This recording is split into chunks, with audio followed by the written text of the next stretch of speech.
Décision Plus est au service des investisseurs boursiers depuis 1987, au tout début de l'autonomie boursière.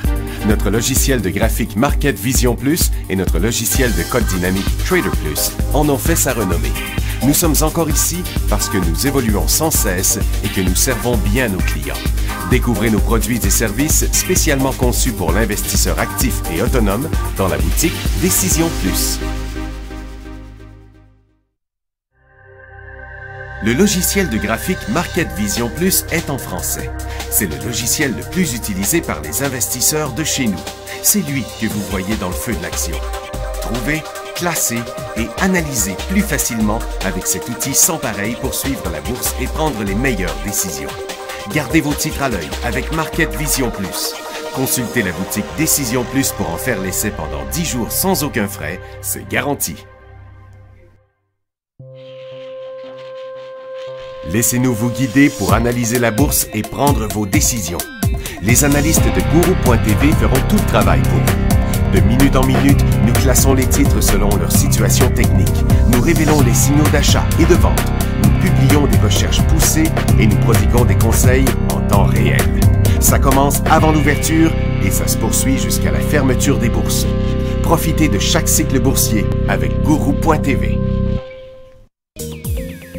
Trader Plus, l'instrument du day trader. 50 cotes qui clignotent en même temps. Autant de listes que vous voulez. Graphiques à la seconde. De 3 à 30 graphiques. Des alarmes à volonté. Des listes de cotes préparées. Des modèles graphiques préparés. Prêts à faire feu. Achetez, vendez avec Trader Plus.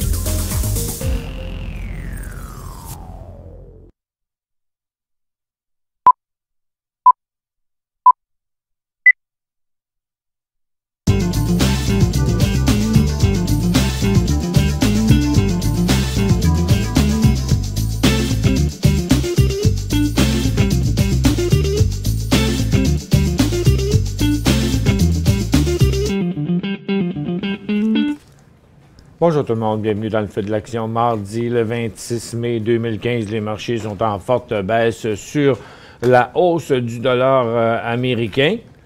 Pourtant, c'est pas la première fois qu'il monte, mais ça fait déjà un bout qu'il monte.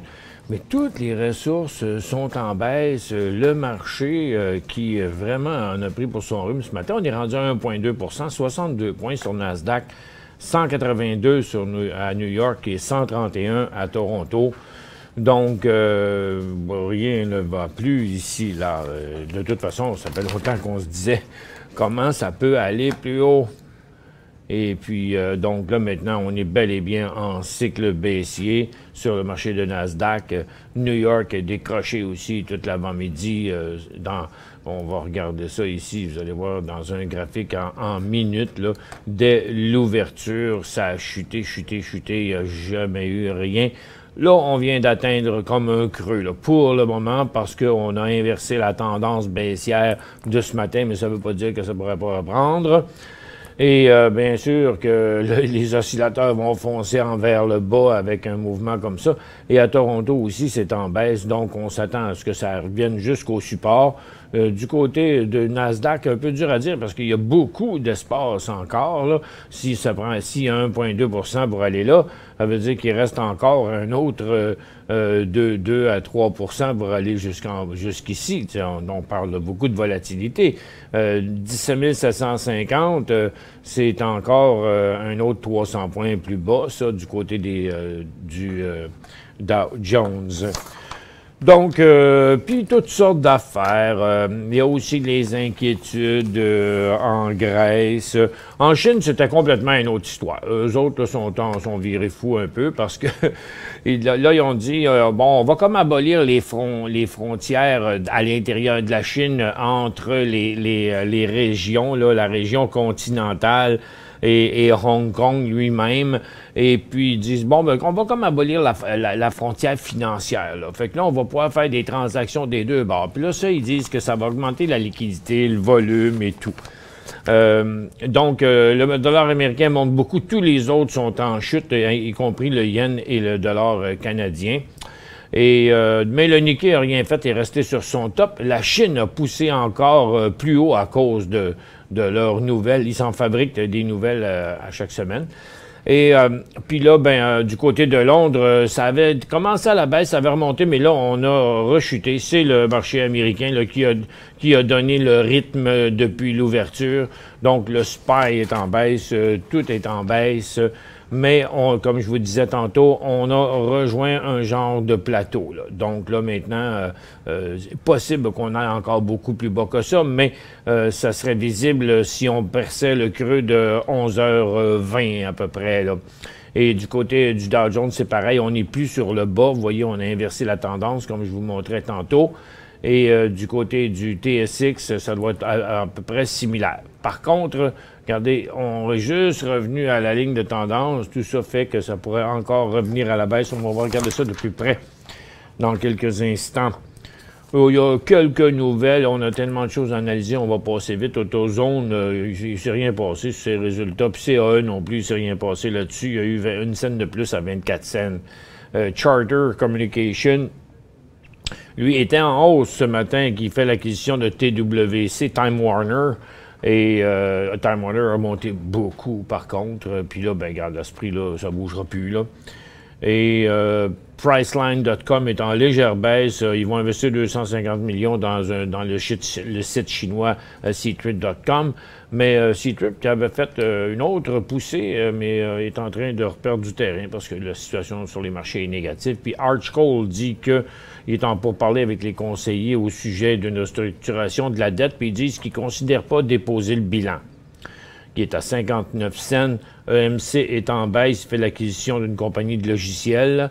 Ballard Power, ils ont reçu une offre d'achat de Nissimbo pour la prochaine phase d'un projet de solution technologique lié au développement d'un catalyseur pour réduire le coût de fabrication des piles à combustible.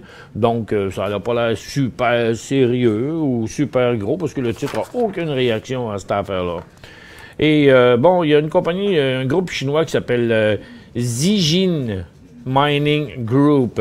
Il y a deux choses qui font parler d'eux autres. Eux autres, c'est que Ivanhoe Mines et Zijin signent un accord pour co-développer un projet de cuivre en République du Congo. Donc, Ivanhoe Mines est en forte hausse ce matin, mais subit des prises de profit là à cause de la mauvaise humeur du marché. Et Barrick Gold, lui, il a vendu une participation de 50 % dans sa mine d'or de Nouvelle-Guinée à la même société Zijin pour 298 millions. Donc, tu vois, ils font un deal avec Ivanhoe, puis là, ils achètent une mine de Barrick. Puis ça va dans l'optique de Barrick, qui continue à vendre les meubles, payer le loyer. Et Western Lithium est en légère baisse, mais inverse pas sa tendance haussière. Ils ont déposé un prospectus. Ils vont faire 9 925 000 unités à 70 cents, donc quasiment 10 millions d'actions à 70 cents. Le titre reste quand même à 75. Puis Pan American Silver, apparemment 2 employés seraient morts dans leur mine de Santa Cruz à cause d'un camion d'eau. Un camion à eau ou d'eau. Whatever. Mais le titre fait ce que les autres titres d'argent font parce que le SLV, l'argent chute et les titres argentifères font toutes la même chose, sont toutes en chute et en glissade sur leur support. Et du côté des orifères, c'est pareil. Vous voyez l'or en chute en direction de son support, ce qui fait chuter les titres orifères qui vont descendre probablement jusqu'à leur support. Peut-être non sans montrer le décrochage d'une couple de titres. Donc, on n'est plus sur le bas de la journée. Maxime, si tu peux me renvoyer les questions sur la tablette, s'il te plaît, qu'on puisse répondre à ça tantôt. Puis là, on va aller faire un tour dans le secteur énergie.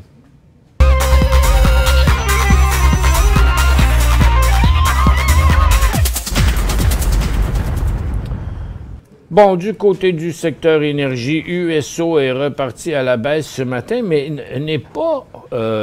oui, c'est vrai, c'est une baisse, mais techniquement parlant, le pétrole n'est pas retourné en cycle baissier ni en tendance baissière. On dira ce qu'on voudra. Techniquement, je ne peux pas inventer des choses, c'est un retour au support ici, je suis d'accord. On le voit là, il y a une percée jusque-là, mais ça, c'est une tendance haussière. Ça, c'est une tendance neutre. Puis c'est pas sorti tant que c'est pas sorti. Une tendance demeure une tendance tant qu'elle reste dans sa tendance. Et on dit, en fait, en analyse technique, on ne dit pas si la tendance se maintient, mais plutôt tant que la tendance se maintient. Et bon, UNG est à la baisse aussi, donc le gaz qui va se rendre à son support. Puis le pétrole aussi devrait toucher à son support, là. Ça, c'est pas mal clair.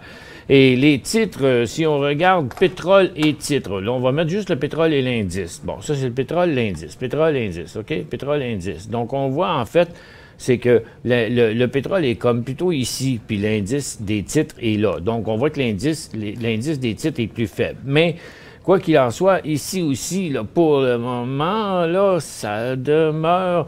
Il n'y a pas trop de panique et on regardait les volumes restent faibles quand même sur le secteur énergie malgré tout, comme si c'était une chose temporaire.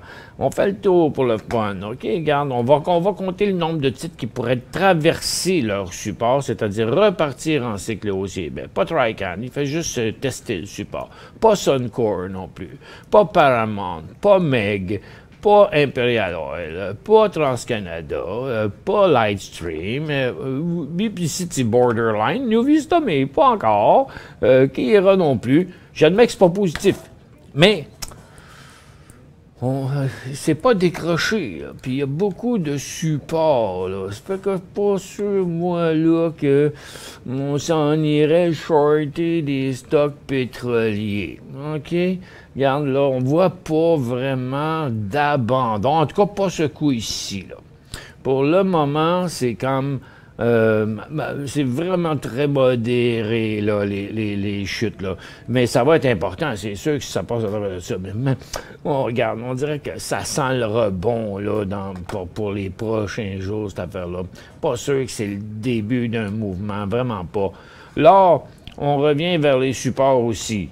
Les titres aurifères reviennent vers les supports. Donc, on devrait voir plusieurs titres descendre encore un peu, mais ils vont tous être confrontés au prix où les vendeurs arrêtent de vendre en avril et en mai.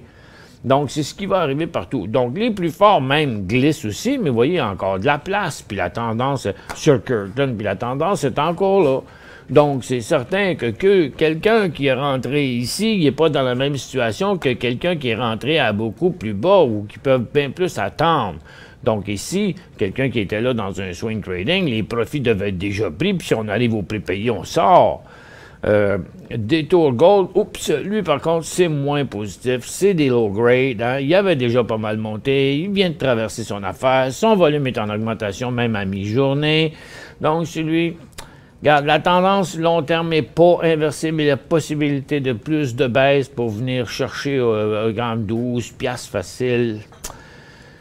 Agnico Eagle garde possibilité de repli jusqu'à 35 $, c'est là qu'ils sont, ou 36, c'est là qu'ils sont les supports. Alamos reste au-dessus de son support. Par contre, Barrick Gold décroche. Puis lui, ben, il était plus faible en fait que les autres. Ça fait que là, oups, ça l'emmène vers son support. Ça, il donne un potentiel encore à la baisse malgré tout. Goldcorp, pas très positif, lui aussi, vient de décrocher en dessous de tout ça, va pas vraiment se rendre à 21 et quelques. Donc, il y a une coupe, là, mais disons que c'est pas le décrochage en règle.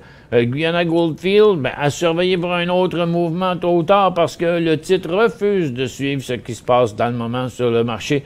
Donc, probablement qu'il y a quelque chose de positif. China Gold aussi refuse de passer puis de même s'approcher de son support. Donc, ça va être important de surveiller ceux qui vont résister à cette pression à la baisse sur le métal et sur les titres aurifères. B2 Gold va rester à son support. Argonaut Gold va rencontrer gros support aussi. Centerra, c'en est un autre qui reste très solide malgré la correction. Donc, on voit que les investisseurs ne veulent pas débarquer de ça. Lakeshore, un peu, oui. Le volume extrêmement faible. Peut-être juste une faiblesse temporaire. Golden Star, ça décroche pas non plus. Ça peut être dans un futur mouvement, ça aussi. On continue à surveiller ce stock-là. Mais des stocks comme Yamana, qui étaient plus faibles que les autres, ben, va se rendre probablement à son 4 piastres. Puis il y en a quelques-uns qui ont tôt fait de rebondir. Orico Premier, là, qui était quand même d'une certaine solidité. Ça fait que shorter le secteur aurifère là, dans les conditions actuelles, avec un gros support comme ça, pas sûr non plus. Je trouve pas ça super hot. Du côté des mines, regarde, ça résiste. Même si on est sur un support, là, c'est que on a l'air à résister à la tentation de vendre dans le milieu institutionnel sur le secteur minier. Je reviens là-dessus. Pour joindre Michel Carignan et son équipe par courriel, écrivez à michelcarignan@decisionplus.com. 5 bonnes raisons de gérer vos investissements avec Banque Nationale Courtage Direct. Des frais de commission fixes à 9,95 en tout temps pour tous les clients et à partir de seulement 6,95 si vous êtes un investisseur actif. Aucun frais d'administration annuel si vous détenez plus de 20 000 $ dans vos comptes. La possibilité d'ouvrir des comptes enregistrés en devise américaine. Des outils performants afin de faciliter vos prises de décision. Un service à la clientèle primé et un niveau de satisfaction parmi les plus élevés de l'industrie. Pour en savoir plus, visitez le bncd.ca ou appelez-nous dès maintenant. Décision Plus est au service des investisseurs boursiers depuis 1987, au tout début de l'autonomie boursière. Notre logiciel de graphique Market Vision Plus et notre logiciel de code dynamique Trader Plus en ont fait sa renommée. Nous sommes encore ici parce que nous évoluons sans cesse et que nous servons bien nos clients. Découvrez nos produits et services spécialement conçus pour l'investisseur actif et autonome dans la boutique Décision Plus.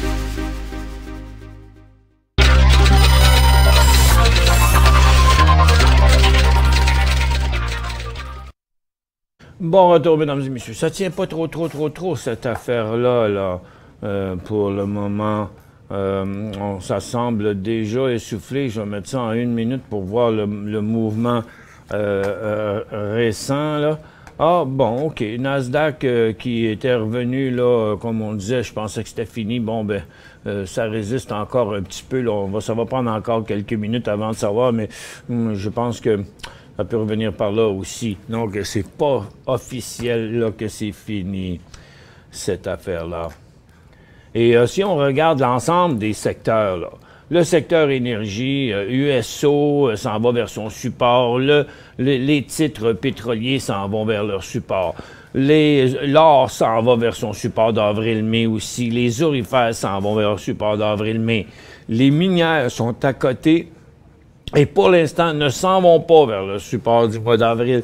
Ça reste encore là. Regarde, ça a redescendu juste de là à là, OK? Puis là, c'est resté là encore. On voit qu'il y a de la retenue là-dedans. Bon, Tao, il a rejoint le bas d'une formation neutre sur un volume extrêmement faible. Hot Bay, il a glissé un peu. Regardez, on tente de réchapper le secteur ici c'est parce que ça traverse en même temps support et tendance, OK? C'est pour ça que il y a de la retenue sur le mouvement. Si ça décroche, ça va probablement décrocher solide. Mais il y a quelque chose qui me dit que peut-être ça décrochera pas. Tech, c'est un cas à part, là, il chute depuis des semaines. Pretium, ça cote son support. Sherritt aussi va mal depuis qu'il a recommencé. Il arrête depuis qu'il a inversé sa tendance. Il a tout reperdu.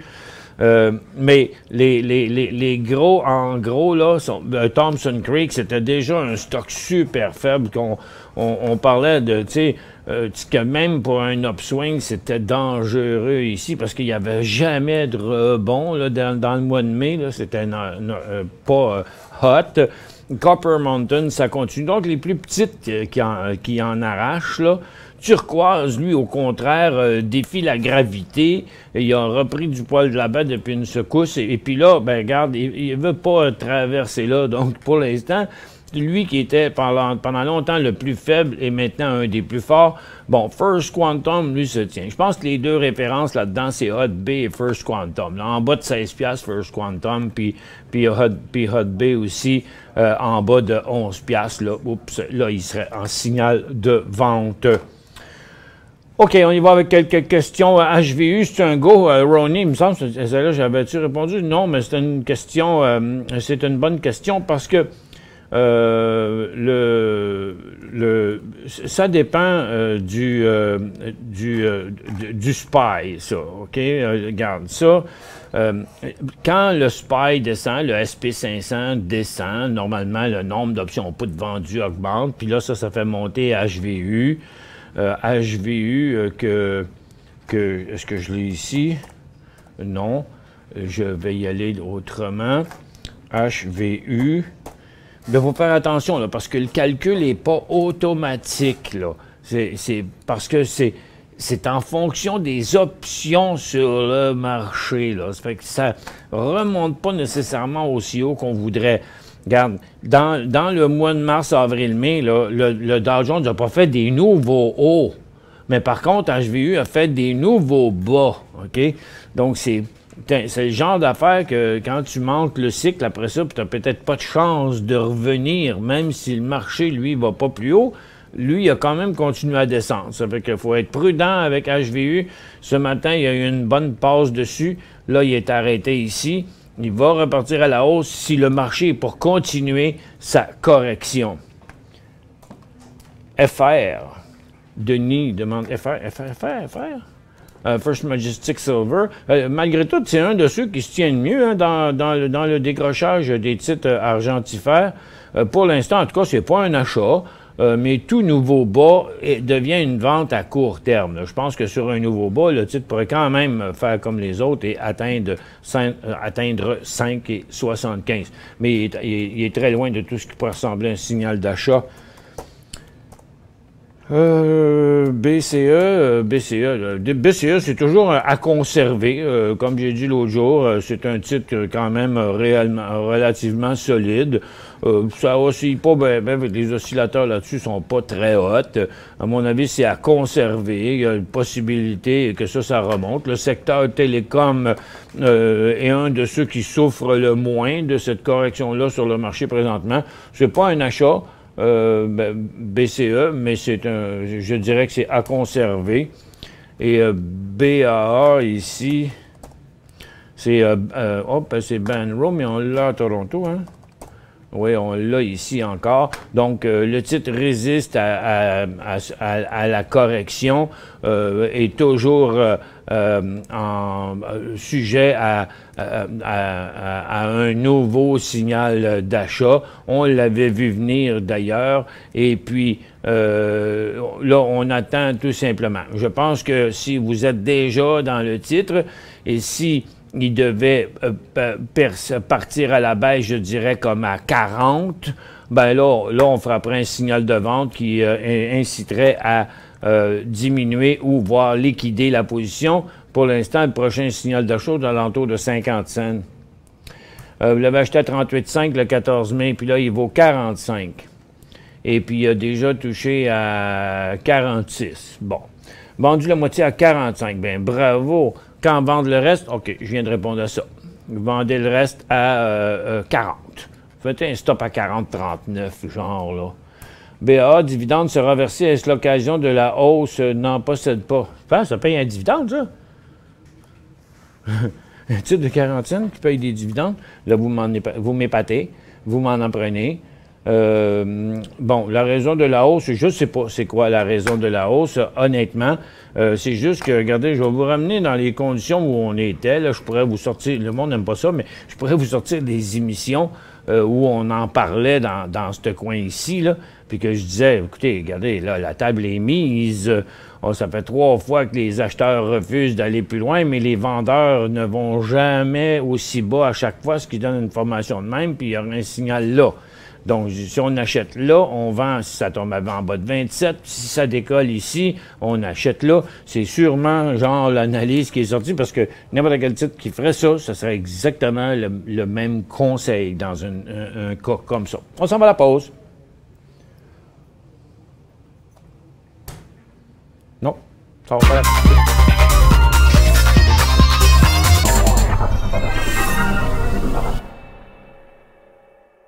5 bonnes raisons de gérer vos investissements avec Banque Nationale Courtage Direct. Des frais de commission fixes à 9,95 en tout temps pour tous les clients et à partir de seulement 6,95 si vous êtes un investisseur actif. Aucun frais d'administration annuel si vous détenez plus de 20 000 $ dans vos comptes. La possibilité d'ouvrir des comptes enregistrés en devise américaine. Des outils performants afin de faciliter vos prises de décision. Un service à la clientèle primé et un niveau de satisfaction parmi les plus élevés de l'industrie. Pour en savoir plus, visitez le bncd.ca ou appelez-nous dès maintenant. Laissez-nous vous guider pour analyser la bourse et prendre vos décisions. Les analystes de Guru.tv feront tout le travail pour vous. De minute en minute, nous classons les titres selon leur situation technique. Nous révélons les signaux d'achat et de vente. Nous publions des recherches poussées et nous prodiguons des conseils en temps réel. Ça commence avant l'ouverture et ça se poursuit jusqu'à la fermeture des bourses. Profitez de chaque cycle boursier avec Guru.tv.